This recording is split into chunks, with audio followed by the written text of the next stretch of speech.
Oh, I better turn off my cell phone. Yeah, man, come on. Because I don't want to spoil how well this is going to go. All right.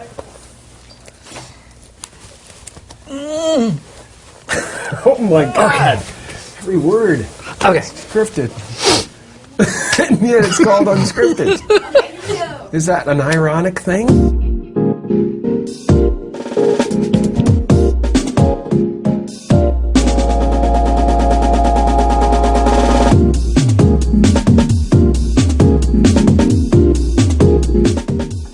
Hello, everyone. Welcome to Movie Phone Unscripted.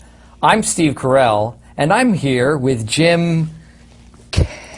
How do you pronounce your last name? Carney. Carney, and we're here to promote our new film, Horton Hears a Who. We have some questions that were sent in by you, which we are going to ask one another, and we have some of our own, which we are going to ask one another. I am going to start. You're going to start? With You're the first doing so question. well. Does this sound pretty natural? It's fantastic. I love It's these flawless. seats. It's just flowing off your tongue like Jim. like Orson Welles. Jim, I have a question. What is the first public performance you remember giving? I was probably, well, public performance. I performed in my home for many years, and then grade two.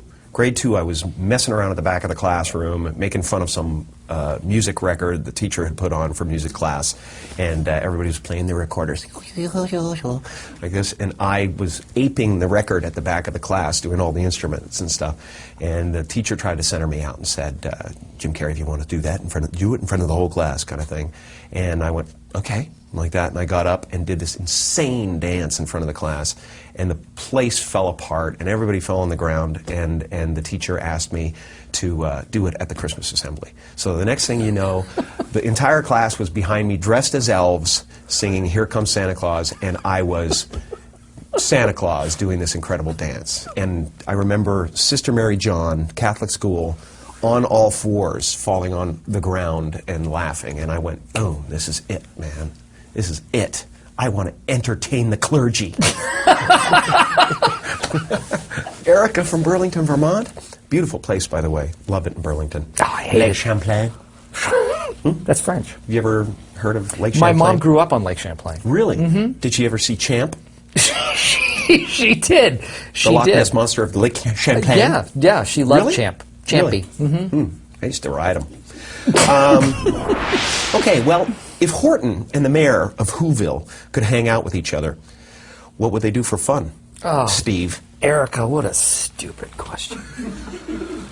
Sorry, Erica. You know what? And nothing against people from Vermont, but Yeah. wow, come on. They're waiting for Champ. Horton and the mayor. That's all they do. What would they do? What would they do? What if they hung out? Was that basically the question? Yeah. I don't know. They go to a diner. Horton would go, what was... Exactly. Oh, mayor, I'm so sorry. See, that's the thing. Horton is huge. He's this huge elephant from a different world. The mayor is tiny. The mayor lives in a speck. It's not real, man. What? No, it's a cartoon. Seriously. I didn't mean to deny the improv or anything. Don't like do that, Seriously. man. What? No, it was created in the 50s or something. They didn't tell me that. It's not real. This is not a biopic. Well, then why is Erica asking that question? I think she's insane. All right. As well, are a lot of people from Burlington. Seriously. It gets cold up there. Big drug problems there. Well, let me ask you this. You both auditioned for Saturday Night Live. Well, he's asking both of us, obviously. So I'm going to ask both of us. Okay. We both auditioned for Saturday Night Live. How do we think our careers would have been different if we had been cast in Saturday Night Live? I never auditioned. You never auditioned? I never got the call to I audition. auditioned, and I'll tell you, I knew I wasn't going to get it because when I got out of my car at NBC Burbank to do the audition, I heard a voice say, "Don't do it!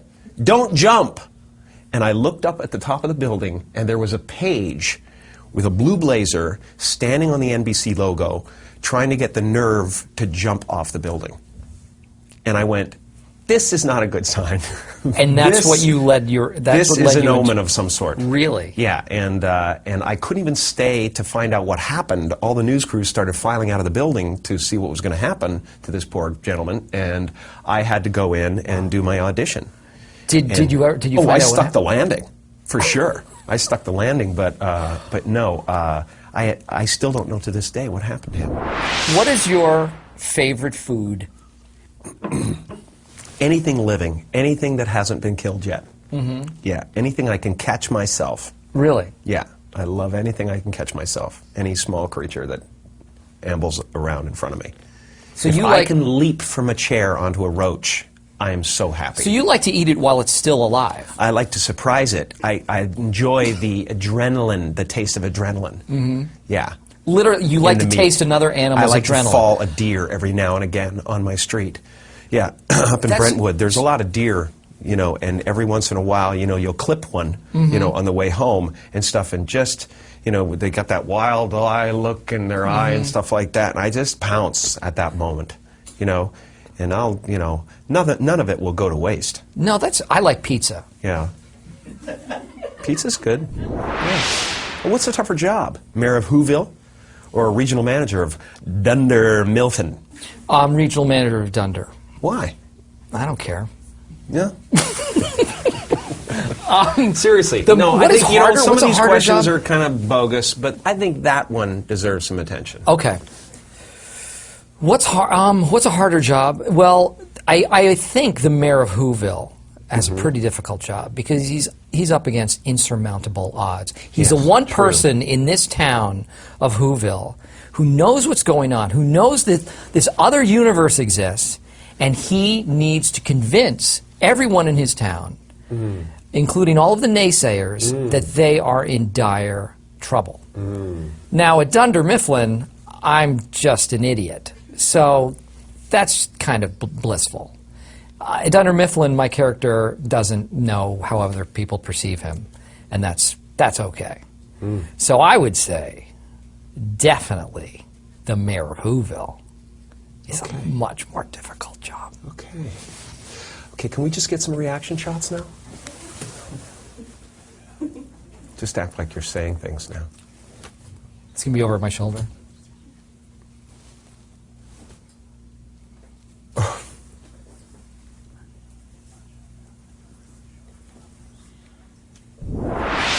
Does Carell know that you sent your resume to the Carol Burnett show when you were 10? Did you ever get a response? So you sent your resume to the Carol Burnett show? Yes, I did. I sent my resume. I wasn't going to wait around for some agent to do the talking for me. I sent the resume in and I said, Carol, there is a force to be reckoned with.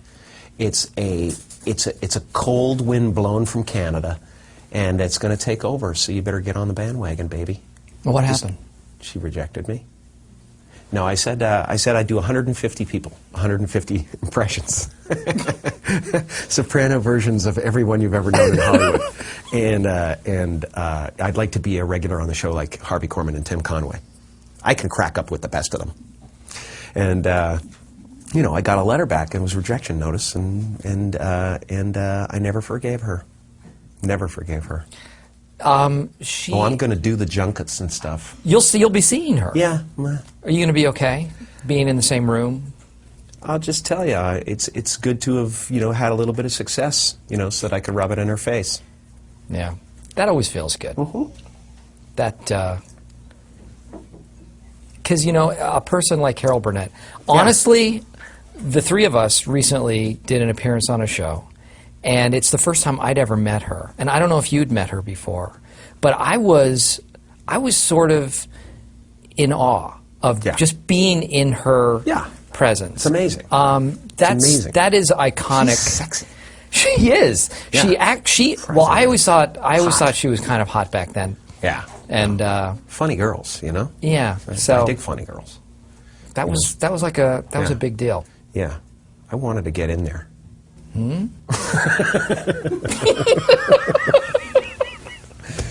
Well, you know what? I guess we're out of time. Let's do it together, the outro. Sure. Yeah. Okay. Thank you, Steve. Thanks, Jim. This has really been fun. Thank you. Movie Phone Unscripted. Everybody, Unscriptedness is great. Please go see Horton Hears a Who. Horton Hears a Who is really all that's happening. Truly. So, if you don't see it, you're a loser. I'd go so far as to say you're an idiot. You're a speck. and nothing more. You're speck upon a speck. Specky, specky. Okay. Speckerton.